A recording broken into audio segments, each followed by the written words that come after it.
நிஜமாலே நம்ம வீட்டுக்குள்ள வந்திருக்கிறவ யாரு? என் பேரு காஞ்சனை.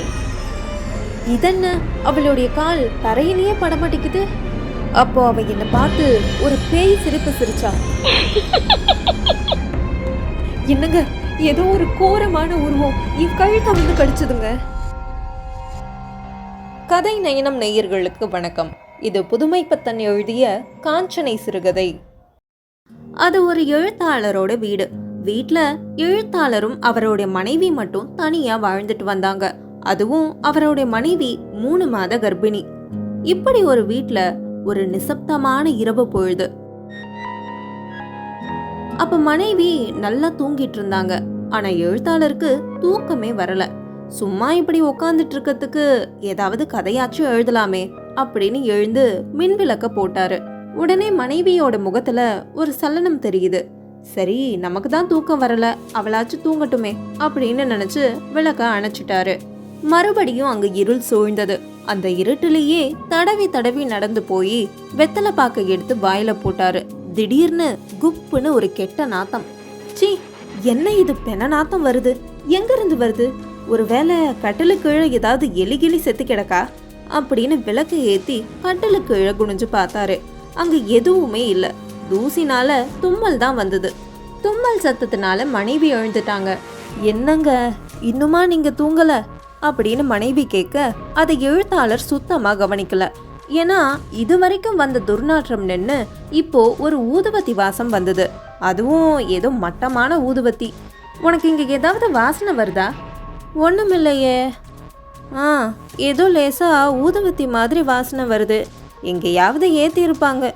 எனக்கு தூக்கம் வருது, கொஞ்சம் விளக்க அணைக்கிறீங்களா? இதுக்கு மேல மனைவியை தொந்தரவு செய்யக்கூடாதுன்னு விளக்க அணைச்சாரு எழுத்தாளர். ஆனாலும் லேசா வாசனை வந்துகிட்டே தான் இருந்தது. அவர் அங்கிருந்த ஜன்னல் பக்கமா போய் எட்டி பார்த்தாரு. அப்போ ஜன்னல் எல்லாம் திடீர்னு படபடன்னு அடிச்சுக்க ஆரம்பிச்சுது. வெளியே பழந்தண்ணி வவ்வாலுங்க எல்லாம் ரக்கையை விரிச்சு பறந்தது. அதுக்கப்புறம் அங்க வந்த துர்நாற்றம் வாசனை எல்லாமே அடியோட மறைஞ்சு போச்சு. எழுத்தாளரும் வந்து படுத்துக்கிட்டாரு. மறுநாள் காலையில எழுந்ததும் அவர் தினசரி பத்திரிகையை எடுத்துக்கிட்டு வீட்டு வெளிமுற்றத்துல உட்காந்து படிக்க ஆரம்பிச்சாரு.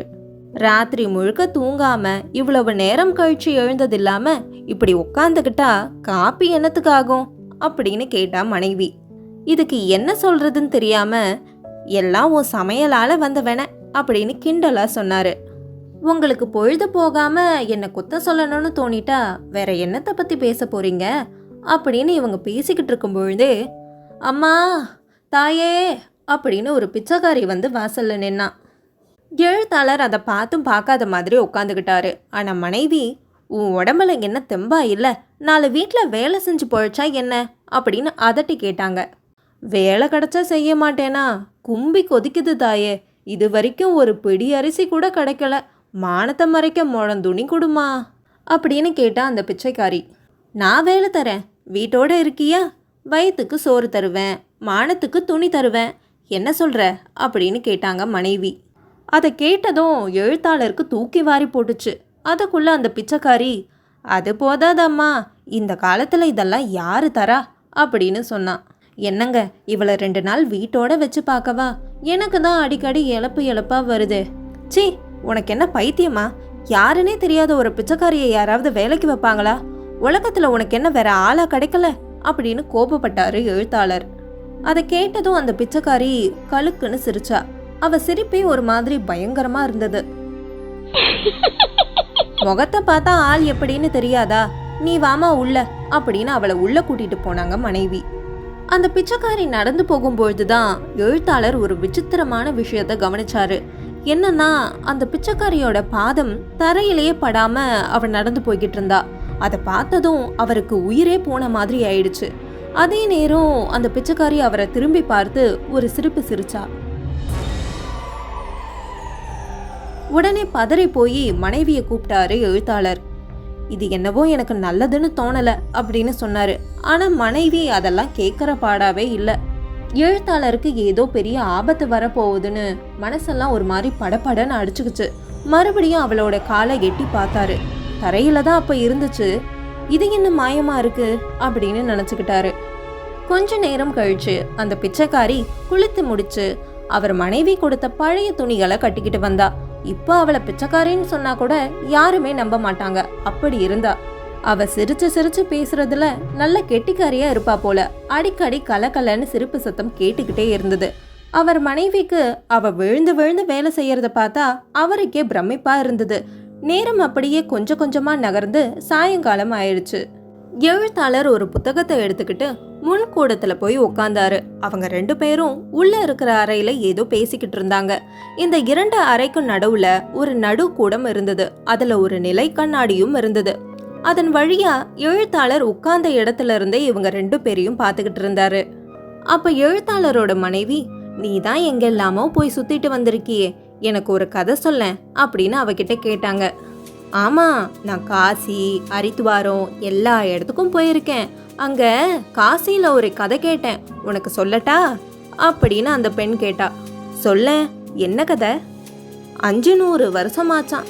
காசியில ஒரு ராசாவுக்கு ஒத்தைக்கு ஒரு மக இருந்தா.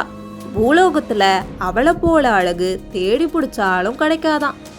அவளை ராசாவும் எல்லா படிப்பும் படிப்பிச்சாரு. அவளுக்கு குருவா வந்தவன் ஒரு மகா பெரிய சூனியக்காரன். எந்திரம், தந்திரம், மந்திரம் எல்லாம் தெரியும். அவனுக்கு இவ மேல ஒரு கண்ணு. ஆனா அந்த பொண்ணுக்கோ மந்திரி மகனை கட்டிக்கிடணும்னு ஆசை. இது அவனுக்கு தெரிஞ்சு போச்சு. எவனுக்கு தெரிஞ்சு போச்சு? அந்த குருவுக்கு. இதை கேட்ட எழுத்தாளர் பிரமிச்சு போனாரு. என்ன அதிசயம்! எழுத்தாளர் கையில இருந்த ஆங்கில புத்தகத்துல இருந்த அதே கதையை தான் இந்த பெண் மொழிபெயர்த்த மாதிரி தமிழ்ல சொல்லிக்கிட்டு இருந்தா. அது தெரிஞ்ச உடனே எழுத்தாளருக்கு தலையே சுத்துச்சு. நெத்தியில வேர்வை துளிகள் ததும்புச்சு. எனக்கு என்ன ஏதாவது பைத்தியம் பிடிச்சிருச்சா அப்படின்னு அந்த புத்தகத்தையே திருப்பி திருப்பி பார்த்துக்கிட்டு இருந்தாரு. அப்போ திடீர்னு ஒரு பேய் சிரிப்பு. அவர் நிமிர்ந்த அந்த நிலை கண்ணாடியை பார்த்தபோது அதுல ஒரு கோரமான உருவம் நின்றுட்டு சிரிச்சுக்கிட்டு இருந்தது. அவரு இதுவரைக்கும் அந்த மாதிரி ஒரு உருவத்தை பார்த்ததே இல்லை. கண்ணுல ரத்த பசி, கோரமான பற்கள். எழுத்தாளர் கொஞ்ச நேரத்துக்கு அவரையே மறந்து அந்த உருவத்தை பார்த்துக்கிட்டே இருந்தாரு. சட்டுன்னு அந்த உருவம் மறைஞ்சு பழைய பிச்சைக்காரியோட உருவம் அங்க தெரிஞ்சுது. அதுக்கப்புறம் அங்க என்ன நடந்தது, உண்மையாவே அந்த பிச்சைக்காரி யாரு, இதெல்லாம் தெரிஞ்சுக்க என்னோட சேனலை சப்ஸ்கிரைப் பண்ணுங்க. அடுத்த பதிவில் சந்திப்போம். அது வரைக்கும் உங்ககிட்ட இருந்து விடை பெறுவது நான் உங்க பூமிதா.